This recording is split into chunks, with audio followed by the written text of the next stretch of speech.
Adriana, y ha aceptado nuestra invitación muy gentilmente. Adriana, muy buenos días, qué gusto tenerte con nosotros. Eh, Comenzamos como siempre, nosotros en este programa tuteamos a los invitados, no tienes problema, ¿no es cierto? Te usteamos.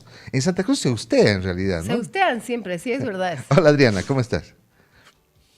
¿Cómo está? Muy buenos días. Bueno, sí, se Ahí está. ustea, pero se Es de- ustea en dos circunstancias. Ajá.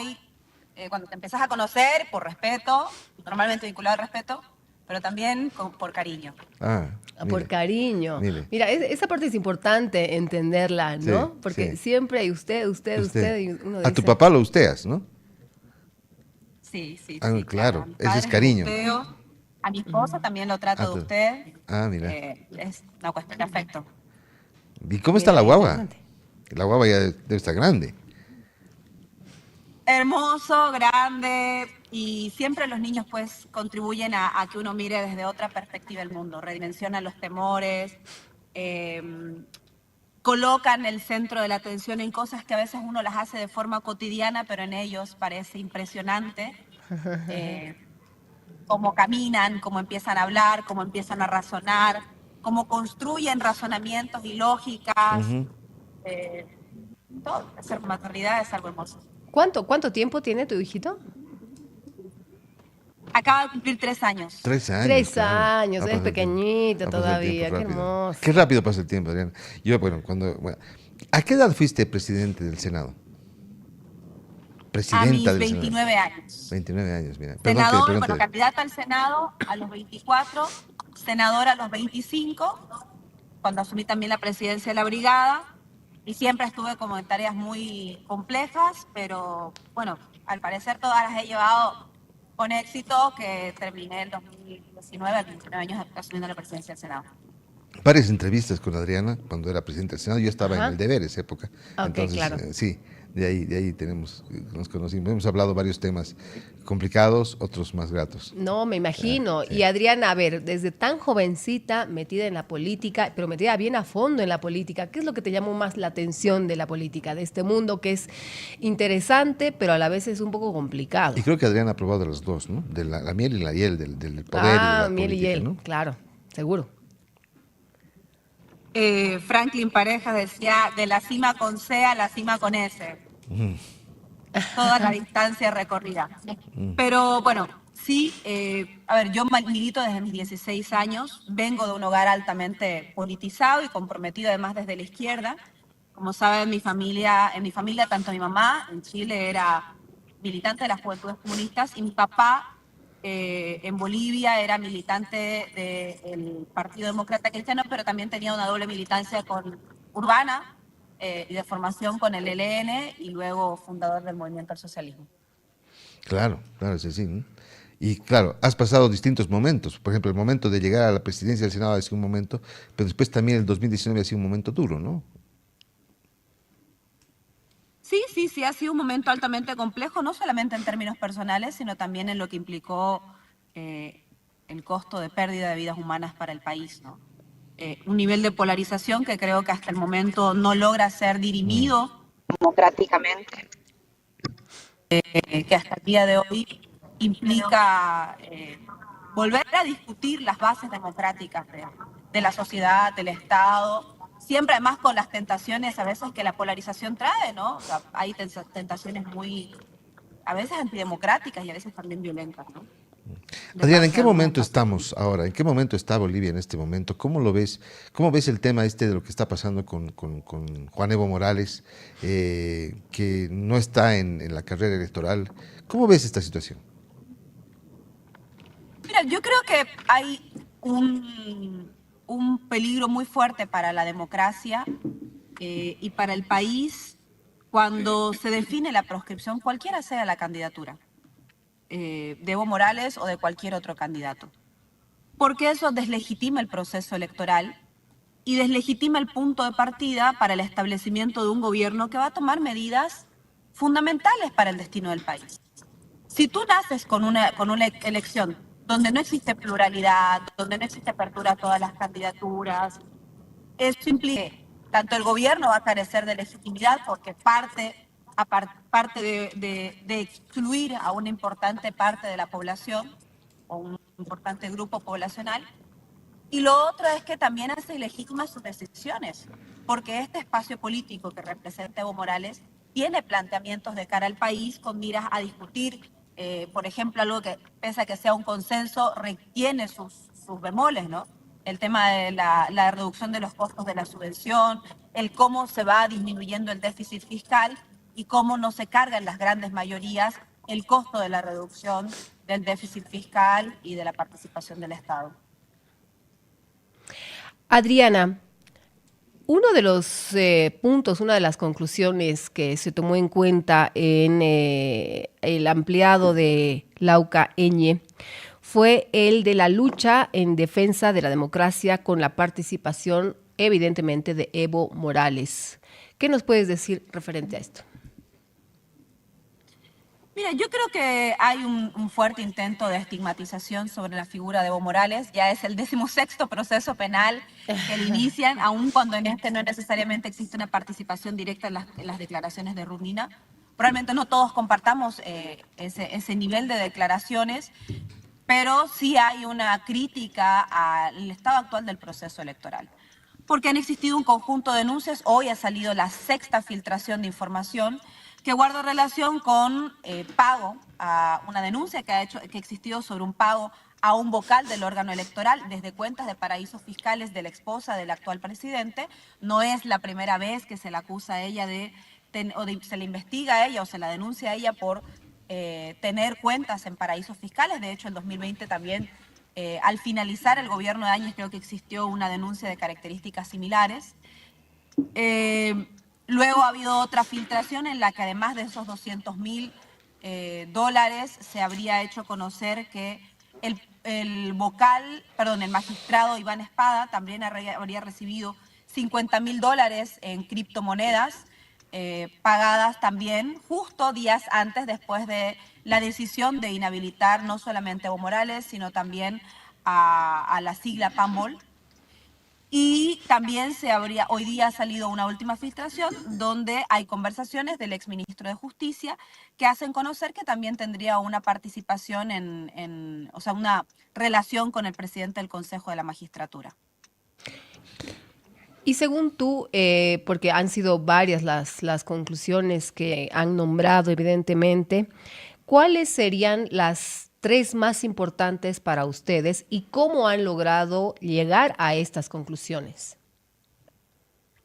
Mira, lo principal creo que es denunciar que existe un proceso electoral que se ha visto vaciado de legitimidad, en la medida en que no garantiza la pluralidad, la amplia participación de todas las fuerzas políticas y que, como todos vemos, creo que es un punto de partida o una línea base ampliamente consensuada, que es cómo ha intervenido la justicia en delimitar los alcances de este proceso electoral. Este proceso electoral no tiene los candidatos que la gente puede poner o que el pueblo puede poner en democracia. Esta elección tiene los candidatos que el órgano judicial permite y que el órgano ejecutivo manda, en el fondo.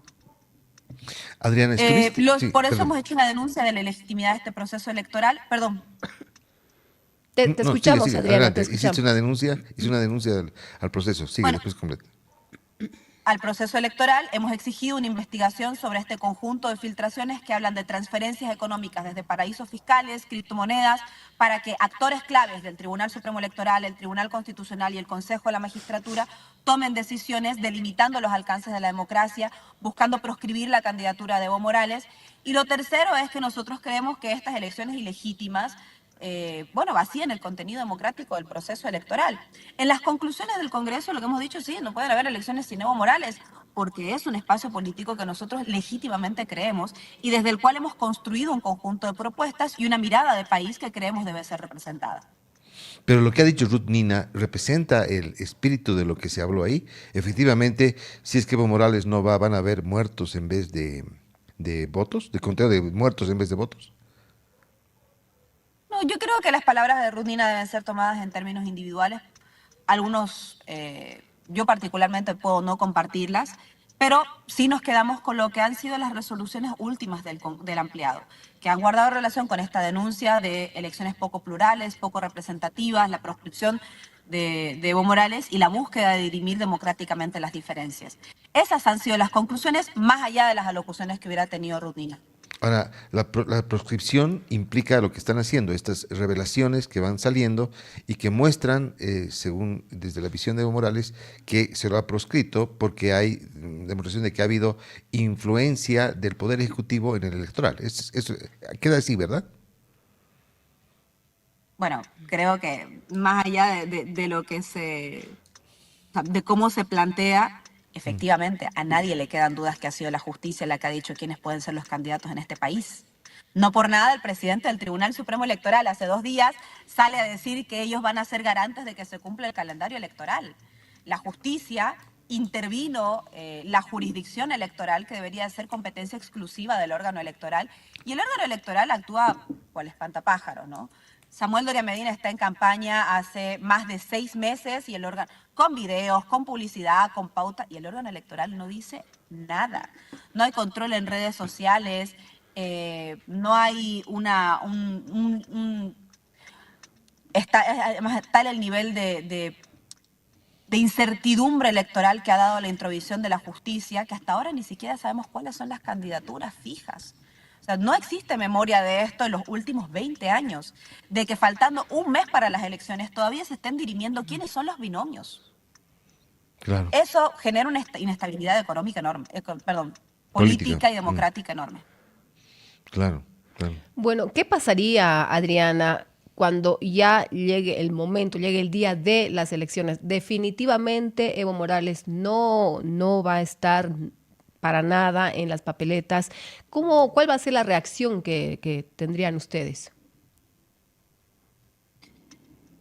Y todavía estamos discutiéndolo como dentro de todo el marco político que tenemos. Hasta el momento lo que sentimos es que las propuestas... A ver, primero tú tienes un intento de enmarcar ofertas electorales que antes participaron del gobierno del MAS, en el gobierno de Luis Arce, como si fueran hoy la izquierda. Y hablo de la candidatura de Del Castillo. Uh-huh. Del Castillo hablaba, en un discurso muy similar al de Manfred, que solamente el orden iba a traer la prosperidad económica o la reactivación económica. Del Castillo habla de los logros del proceso de cambio como si esos logros no hubieran sido en la gestión de Evo Morales. Y un conjunto de intervenciones bastante desafortunadas y con poco conocimiento de la economía del Estado. Lo entiendo porque además Luis siempre lo limitaba a él a no ver los temas de economía. De hecho, le decía que no participe de esos debates. Pero bueno, ha sido una candidatura, desde lo que se considera desde el Frente de Izquierda, han sido candidaturas bastante improvisadas. Y en el caso de la candidatura de Andrónico Rodríguez, tenemos discusiones ideológicas también de fondo. La primera de ellas guarda relación con la participación del Estado en la economía. Cómo Andrónico puede plantear que se dé continuidad a las políticas de inclusión social sociales y conquistas democráticas si no se plantea una participación estratégica del Estado en la economía. Lo voy a decir de forma muy sencilla para no redundar. ¿Cómo pueden Samuel, Andrónico o Eduardo del Castillo apropiarse de los logros y las conquistas sociales de la gestión de Evo, diciendo que van a mantener los bonos, si en paralelo quieren privatizar las empresas estatales de donde salen los recursos para los bonos? ¿Cómo pretenden abordar el tema de la disminución de la subvención de los combustibles sin establecer una propuesta de un colchón para la economía de las familias más humildes? Esos debates que están teniendo, donde hay una mayor participación del mercado en detrimento del Estado, que es el único garante de la defensa de los derechos de la sociedad, sea asumida y se corra y se allane el camino para el neoliberalismo nuevamente.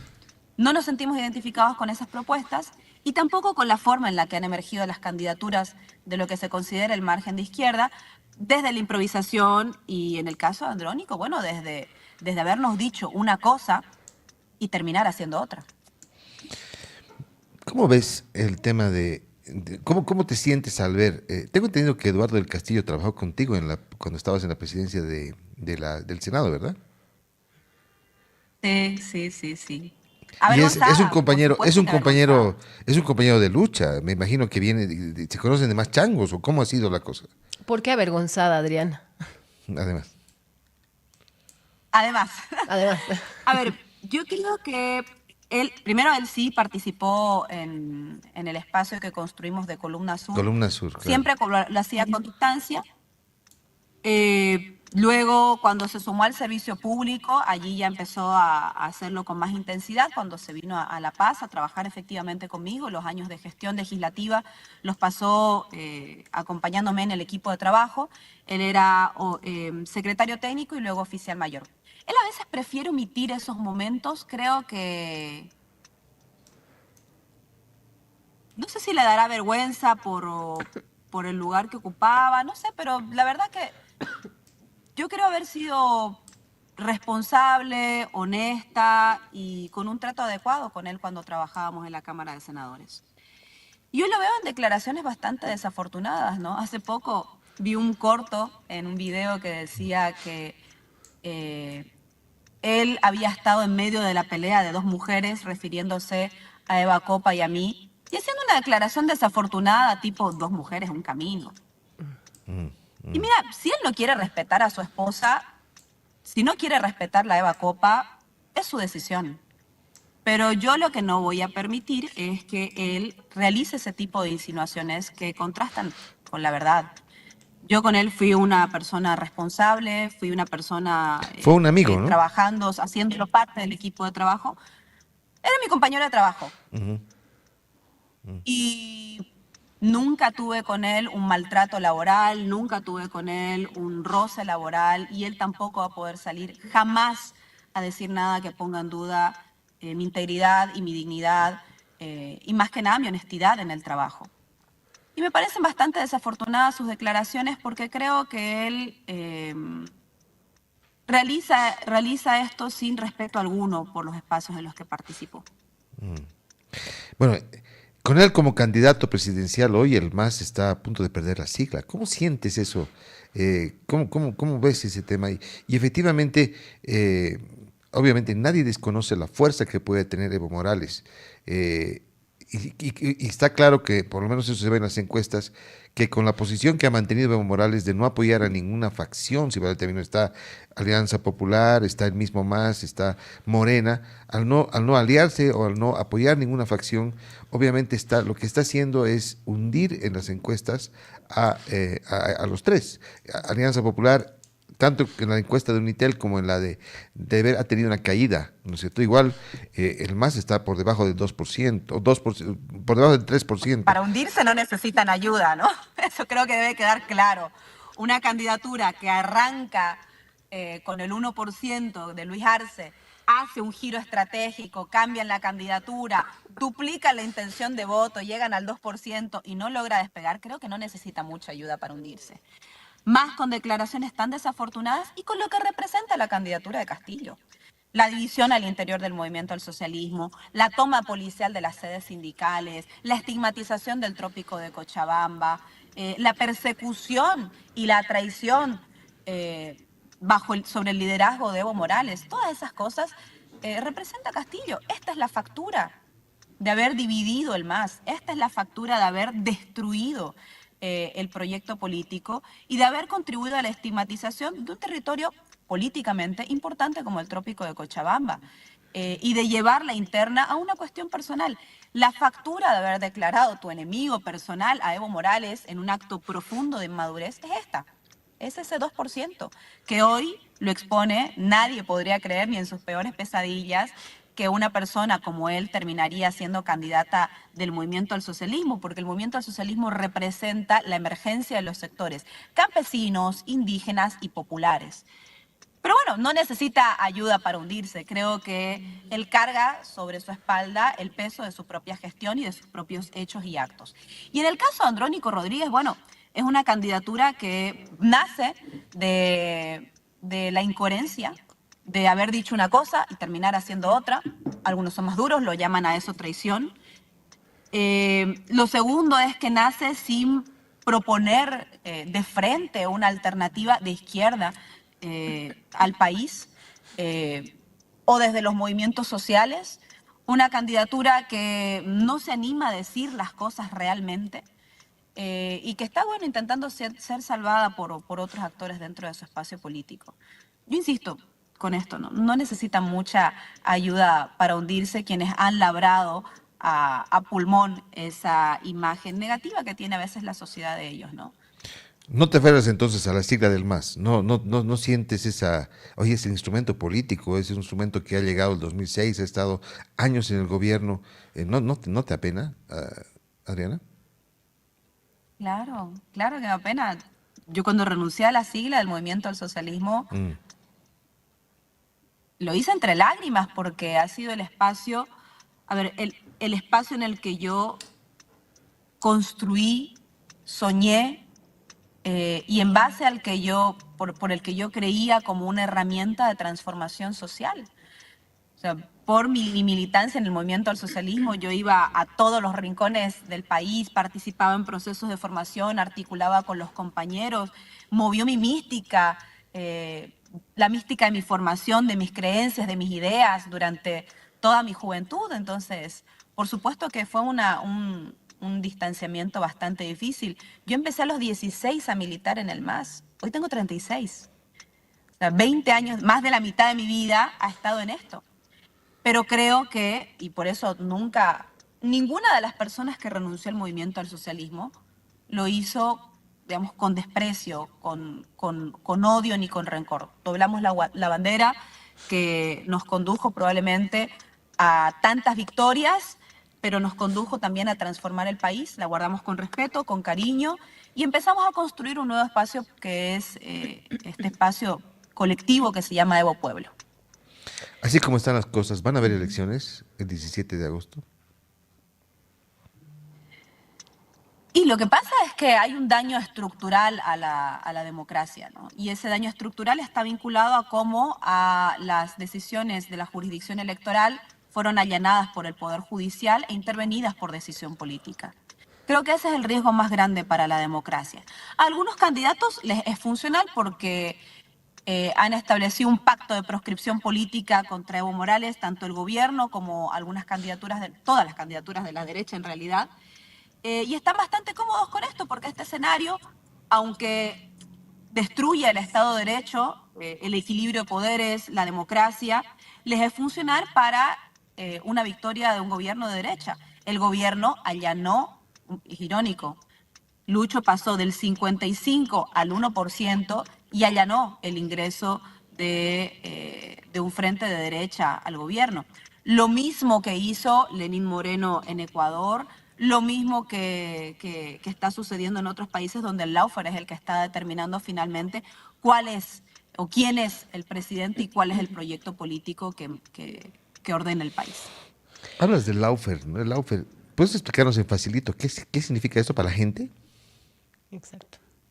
Yo hice mi tesis sobre eso, ¿Ah? de Cuéntanos maestría. sobre eso. Ah. El lawfare, dicho de forma muy sencilla, significa guerra jurídica y obedece a cuando se utilizan instrumentos legales y jurídicos para dirimir judicialmente lo que debería de ser dirimido democráticamente.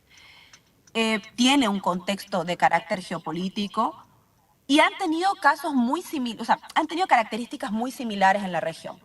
Por ejemplo, la primera característica es el encumbramiento del órgano judicial, es decir, se rompe el equilibrio de poderes y el órgano judicial empieza a ordenar el escenario político por encima de los otros órganos del Estado. En el caso de Bolivia, por ejemplo, se puso por encima de la Asamblea Legislativa, por encima del órgano electoral con sus decisiones.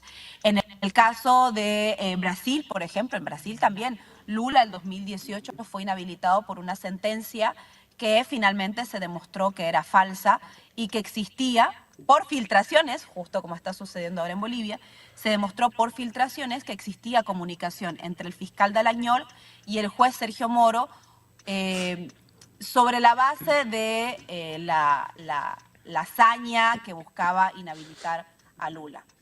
No había imparcialidad, se vulneró el principio del juez natural y de la imparcialidad. En el caso de Cristina también existe un escándalo similar, que es el escándalo del agua escondido, en el que se demuestra que gente del Poder Judicial, porque normalmente todos los casos caían o caen en el caso de Cristina, con el juez Bonadío con los jueces Bonadío y Ercolini, y se demostró con este escándalo del agua escondido, que existía una articulación entre el Poder Judicial, políticamente con la gente de Macri, con la Agencia Federal de Inteligencia de Argentina, la AFI, y también con un medio de comunicación que se llama Clarín. Y en el caso de Ecuador, también una ruta muy similar, ¿no? Uy, tenemos un problema con el contacto ahí. Ay, Ojalá que se pueda está retomar. interesante. Ojalá que se pueda. Estaba explicándonos sobre el lawfare. Ojalá se pueda retomar el contacto. Vamos a hacer todo lo posible. Para eso tenemos algunos minutos todavía para esa conversación. Exacto. Y